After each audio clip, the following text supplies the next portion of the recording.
Hi, I'm Jeff the Junk Seller, and this presentation is about books and me trying to leave book selling behind, and I keep getting pulled back in.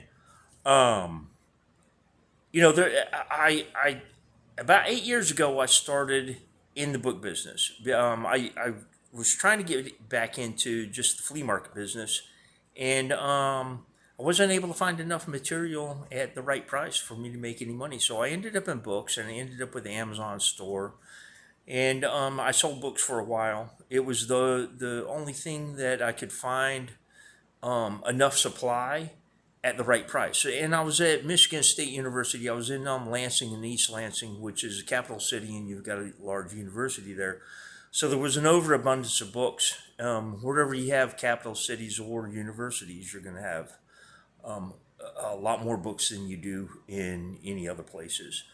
That's been my experience throughout the country. But I ended up in books about 8 years ago. About 6 years ago, I decided that I was getting out of the book business.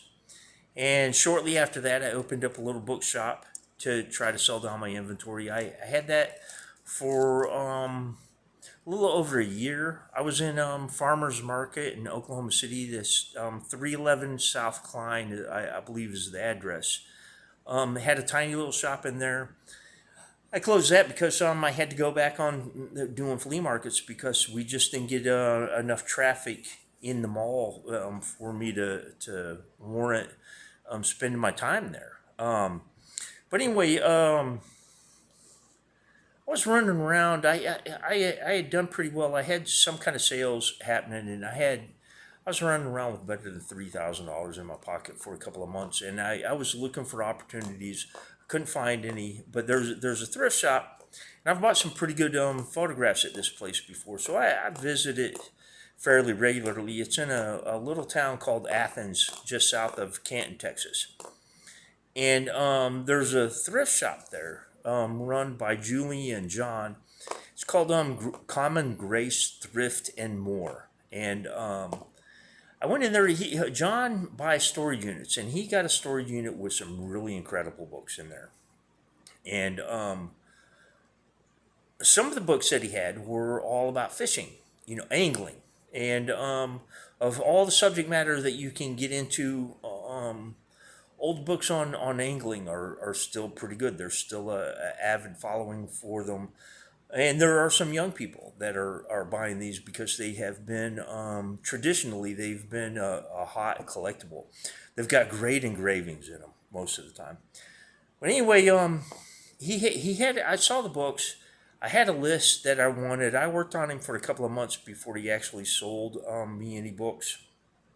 It was paid him $500. I was trying for 18 of them. He only let me get 16 of them. I paid him $500 for this collection of books, and as a group, I think that total, I can get maybe $1,800 out of them. Maybe that's a little excessive. 12, 15, $1,800, somewhere in that range is what the completed sales will be on that. But I've got to get them to a book show or some other sales venue. I put them on eBay for a while. They didn't do anything there. But I do have them, and I'm glad that I have them. But I think that possibly there is a chance that I paid too much because I was empty-handed at the time. Sometimes a lot of pickers will have a tendency to when you're empty-handed, when you're out on the hunt, you either get into something that you shouldn't, or you pay more than you should have. And I'm not certain that it's like that with these, except that books, you really need a much higher margin because the hold on them. You're going to have to offer them for an awful long time before you make any sales out of them. But anyway, I bought this collection and I priced them out. Most of them I don't take to the markets that I go to. They You just can't get a couple of $100 for a book at the markets that I'm selling at currently. And I had these for I think about about 6 weeks, maybe 8 weeks. But I wound up finding some more books. And there's a fella that comes down. He sets up not far from where I set up at Canton First Mondays in the 6,000 Pavilion. I don't know his last name. I call him Nebraska Dan. His name is Dan. He comes down. A lot of times if you ever go to the market, if you frequent um he runs a 5 4 3 2 1 sale where everything is $5 each the first day, then it's $4 and then $3 all the way down to being $1 a piece. And he knocks it out of the park every time he comes there. He's known, I think in Kansas. I think he does Sparks, Kansas. He does some other markets and people. He's pretty famous in the business.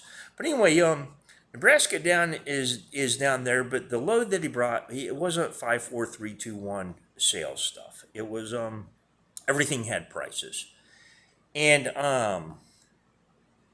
he had a couple of books, and I had sworn off books again after buying that fishing book collection. I do it all the time. The dialogue, the self dialogue. I looked down at the books and I told myself again, you're out of the book business. You don't buy books. And I looked at those books and I'm standing there. I didn't even touch them yet. And this is an actual true story.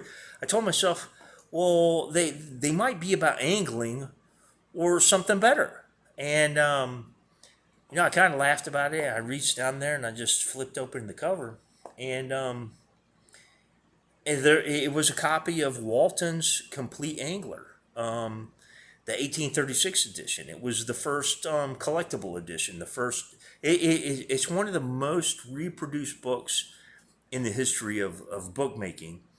I think it started in 1613, something like that. But the 1836 edition is the first collectible edition, being that it's affordable. And there it was. And I had goosebumps all over me. This was the expensive one. The versions of this book can go for a couple of $1,000s. The problem that I have with it is that it can be very, very complicated. This edition, if it has extra content, some of the books were bound with extra chapters and extra illustrations. And if you have one of those books, the price can get really, really high. Generally, they're about $2,000 or $3,000, somewhere in that range. And most of the books that you see available now will have pretty decent bindings, but I think that most of them were probably rebound, 1900 to 1920 or so. The set that I have definitely needs rebound. They've been affected by water. Some of the pages are water stained. Generally, the text block is all in good shape. There are some pages that are coming loose, but you almost need to be an academic to figure out which version you have. Now, the set that I have, they're probably if they don't have any of the extra content, they're probably going to be in the $500 to $700 range. But I was all tingly, in the batch of books that I got from Common Grace, Thrift, and more. There was a Complete Angler book in that, a Walton's Complete Angler, and I think that was a 1880 edition, 1879 edition, something like that. Now I'm looking at the 1836 edition. I had done some research, and I knew that this was much better. It was larger. The paper was high quality rag. It was still supple. The engravings in them were beautiful. I really didn't look at the books much except to open the cover, and I went to Dan and asked him how much they were.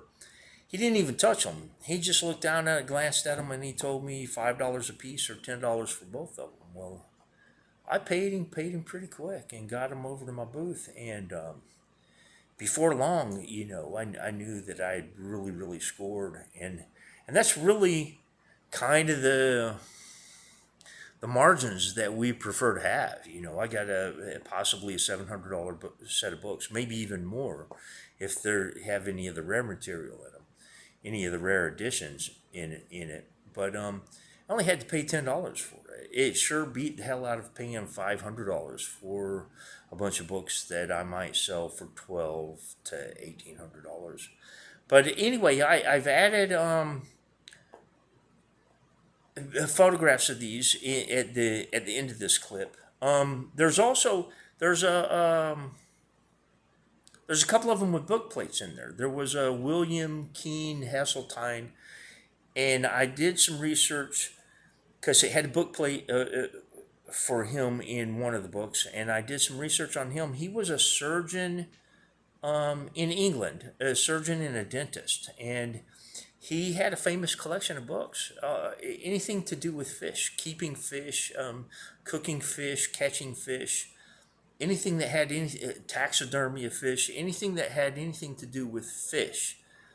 Hasseltine had in his collection, and if you find these major library collections, they'll know that they have a book that is the provenance is that it's got a Hasseltine book plate in it. Well, that's one of the books that I selected. It's a very tiny little book, and then another one has I can't remember the guy's name. I think it's Richardson, but he was the president of Colt Firearms at the time of his death.